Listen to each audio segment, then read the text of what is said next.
10 years later, by Alexandre Dumas. Chapter 19. Sword thrusts in the water. Raoul, on betaking himself to De Guiche, found him conversing with De Wardes and Manicamp. De Wardes, since the affair of the barricade, had treated Raoul as a stranger. They behaved as if they were not acquainted.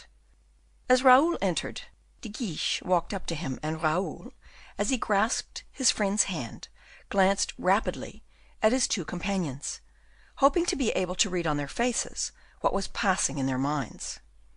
De Wardes was cold and impenetrable. Manicamp seemed absorbed in the contemplation of some trimming to his dress. De Guiche led Raoul to an adjoining cabinet, and made him sit down, saying, "How well you look!" "That is singular," replied Raoul, "for I am far from being in good spirits." "Is it your case, then, Raoul, as it is my own? Our love affairs do not progress?" "So much the better, Count, as far as you are concerned. The worst news would be good news." "In that case do not distress yourself, for not only am I very unhappy, but what is more, I see others about me who are happy." "Really? I do not understand you," replied Raoul. "Explain yourself." "You will soon learn. I have tried, but in vain, to overcome the feeling you saw dawn in me, increase, and take entire possession of me. I have summoned all your advice and my own strength to my aid. I have well weighed the unfortunate affair in which I have embarked. I have sounded its depths. That it is an abyss, I am aware, but it matters little, for I shall pursue my own course." "This is madness, De Guiche. You cannot advance another step without risking your own ruin today, perhaps your life tomorrow." "Whatever may happen, I have done with reflections. Listen." "And you hope to succeed? You believe that Madame will love you?" "Raoul, I believe nothing. I hope, because hope exists in man, and never abandons him until death." "But, admitting that you obtain the happiness you covet, even then, you are more certainly lost than if you had failed in obtaining it." "I beseech you, Raoul, not to interrupt me any more. You could never convince me, for I tell you beforehand, I do not wish to be convinced. I have gone so far I cannot recede. I have suffered so much, death itself would be a boon. I no longer love to madness, Raoul. I am being engulfed by a whirlpool of jealousy." Raoul struck his hands together with an expression resembling anger. "Well?" he said. "Well or ill matters little. This is what I claim from you, my friend, my almost brother. During the last 3 days, Madame has been living in a perfect intoxication of gaiety. On the first day I dared not look at her. I hated her for not being as unhappy as myself. The next day I could not bear her out of my sight. And she, Raoul, at least I thought I remarked it, she looked at me, if not with pity, at least with gentleness. But between her looks and mine, a shadow intervened. Another's smile invited hers. Beside her horse, another's always gallops, which is not mine. In her ear, another's caressing voice, not mine, unceasingly vibrates. Raoul, for 3 days past, my brain has been on fire. Flame, not blood, courses through my veins. That shadow must be driven away. That smile must be quenched. That voice must be silenced." "You wish Monsieur's death!" exclaimed Raoul. "No, no, I am not jealous of the husband. I am jealous of the lover." "Of the lover?" said Raoul. "Have you not observed it? You who were formerly so keen-sighted." "Are you jealous of the Duke of Buckingham?" "To the very death." "Again jealous?" "This time the affair will be easy to arrange between us. I have taken the initiative, and have sent him a letter." "It was you, then, who wrote to him?" "How do you know that?" "I know it because he told me so. Look at this." And he handed to Guiche the letter he had received nearly at the same moment as his own. De Guiche read it eagerly, and said, "He is a brave man, and more than that, a gallant man." "Most certainly the duke is a gallant man. I need not ask if he wrote to him in a similar style. He will show you my letter when you call on him on my behalf." "But that is almost out of the question." "What is?" "That I shall call on him for that purpose." "Why so?" "The duke consults me as you do." "I suppose you will give me the preference. Listen to me, Raoul. I wish you to tell his Grace, it is a very simple matter, that to day, to morrow, the following day, or any other day he may choose, I will meet him at Vincennes." "Reflect, De Guiche." "I thought I told you I have reflected. The duke is a stranger here, he is on a mission which renders his person inviolable. Vincennes is close to the Bastile. The consequences concern me." "But the motive for this meeting? What motive do you wish me to assign?" "Be perfectly easy on that score. He will not ask why. The duke must be as sick of me as I am of him. I implore you, therefore, seek the duke, and if it is necessary to entreat him to accept my offer, I will do so." "That is useless. The duke has already informed me that he wishes to speak to me. The duke is now playing cards with the king. Let us both go there. I will draw him aside in the gallery. You will remain aloof. 2 words will be sufficient." "That is well arranged. I will take De Wardes to keep me in countenance." "Why not Manicamp? De Wardes can join us at any time. We can leave him here." "Yes, that is true." "He knows nothing?" "Positively nothing." "You continue still on an unfriendly footing, then?" "Has he not told you anything?"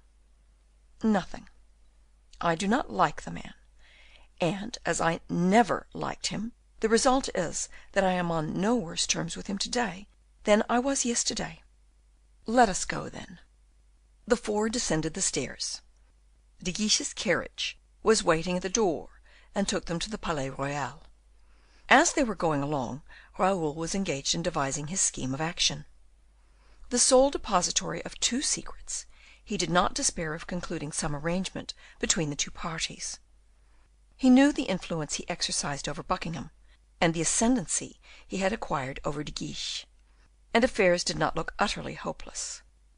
On their arrival in the gallery, dazzling with a blaze of light, where the most beautiful and illustrious women of the court moved to and fro, like stars in their own atmosphere, Raoul could not prevent himself for a moment forgetting De Guiche in order to seek out Louise, who, amidst her companions, like a dove completely fascinated, gazed long and fixedly upon the royal circle, which glittered with jewels and gold. All its members were standing, the king alone being seated. Raoul perceived Buckingham, who was standing a few paces from Monsieur, in a group of French and English, who were admiring his aristocratic carriage and the incomparable magnificence of his costume. Some of the older courtiers remembered having seen his father, but their recollections were not prejudicial to the son. Buckingham was conversing with Fouquet, who was talking with him aloud about Belle Isle. "I cannot speak to him at present," said Raoul. "Wait, then, and choose your opportunity, but finish everything speedily. I am on thorns." "See, our deliverer approaches," said Raoul, perceiving D'Artagnan, who, magnificently dressed in his new uniform of captain of the musketeers, had just made his entry in the gallery, and he advanced towards D'Artagnan. "The Comte de la Fere has been looking for you, chevalier," said Raoul. "Yes," replied D'Artagnan, "I have just left him." "I thought you would have passed a portion of the evening together." "We have arranged to meet again."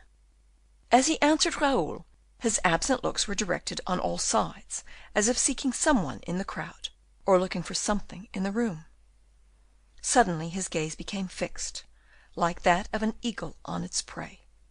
Raoul followed the direction of his glance, and he noticed that De Guiche and D'Artagnan saluted each other, but he could not distinguish at whom the captain's lingering and haughty glance was aimed. "Chevalier," said Raoul, "there is no one here but yourself who can render me a service." "What is it, my dear Vicomte?" "It is simply to go and interrupt the Duke of Buckingham, to whom I wish to say 2 words, and, as the duke is conversing with Monsieur Fouquet, you understand that it would not do for me to throw myself into the middle of the conversation." "Aha! Is Monsieur Fouquet there?" inquired D'Artagnan. "Do you not see him?" "Yes, now I do. But do you think I have a greater right than you have? You are a more important personage. Yes, you're right. I am captain of the musketeers.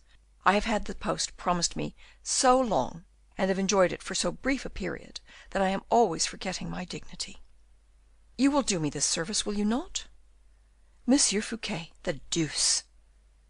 Are you not on good terms with him? It is rather he who may not be on good terms with me. However, since it must be done some day or another. Stay, I think he is looking at you. Or is it likely that it might be? No, no, don't deceive yourself. It is indeed me for whom this honor is intended. The opportunity is a good one, then. Do you think so? Pray go. Well, I will. De Guiche had not removed his eyes from Raoul, who made a sign to him that all was arranged. D'Artagnan walked straight up to the group, and civilly saluted Monsieur Fouquet as well as the others. Good evening, Monsieur d'Artagnan. We were speaking of Belle Isle, said Fouquet, with that usage of society, and that perfect knowledge of the language of looks, which require half a lifetime thoroughly to acquire, and which some persons, notwithstanding all their study, never attain. Of Belle Isle en Mer? Ah, said D'Artagnan, it belongs to you, I believe, Monsieur Fouquet. Monsieur Fouquet has just told us that he had presented it to the king, said Buckingham.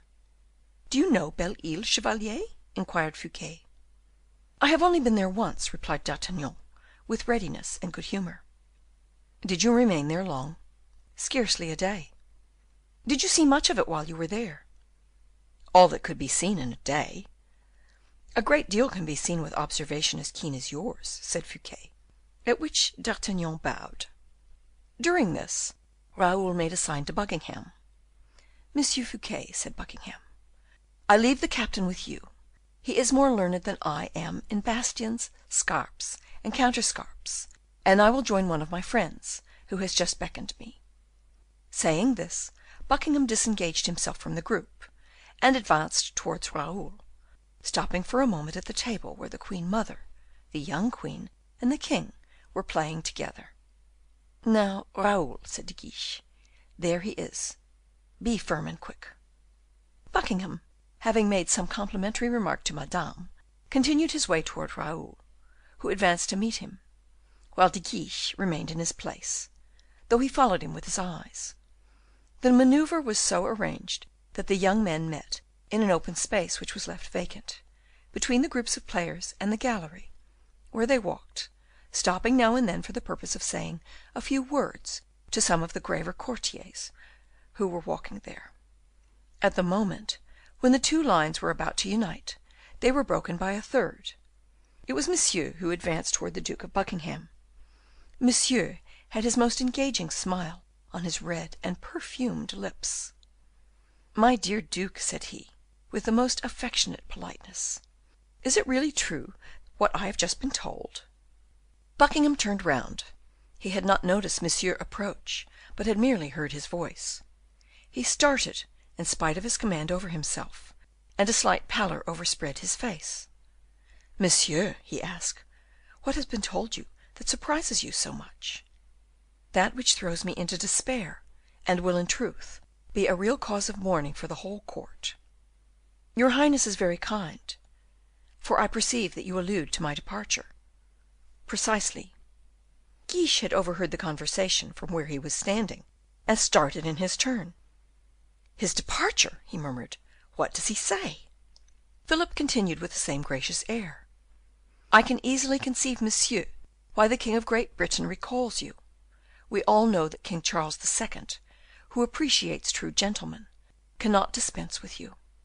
But it cannot be supposed we can let you go without great regret, and I beg you to receive the expression of my own.